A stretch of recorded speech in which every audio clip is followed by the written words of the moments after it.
tingilan eh. Mahal talaga sa iba, bossing. Yan din yung sinasabi ng mga customer namin. Yung sinasabi na palit sigon yan. Oo, kaya pa namang buhayin. Yan. Bumubuhay talaga kami ng mga pudpud at bali sa pulley side ng sigunyal nyo, mga bossing.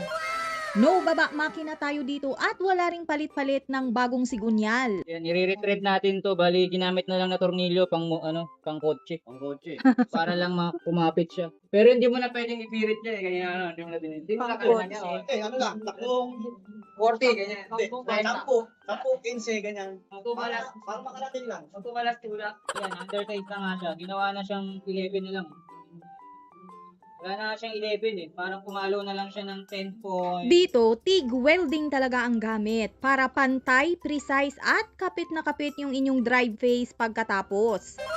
Napaka-affordable lang ng aming rethread at tsaka respline. Ngayon, kung dalawa ang ipapagawa ninyo sa inyong mga motor, rethread at respline na, automatic meron kang 500 pesos na discount. At meron na agad bagong thread ang sigunyal mo. Ayan, tignan mo naman ang malapitan mga bossing. Tignan nyo yung old. Ito yung before, pudpud. At ito naman ngayon yung after. Napakaganda, precise. Syempre, hindi pa tapos yan. Idadaan muna natin sa heat treatment para mas tumibay at tumagal ang ating bagong thread.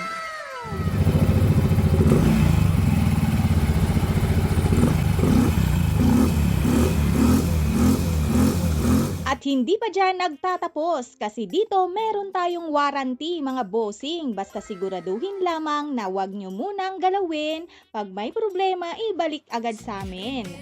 Ingat po, ride safe. Para balik ulit ang biyahe mo.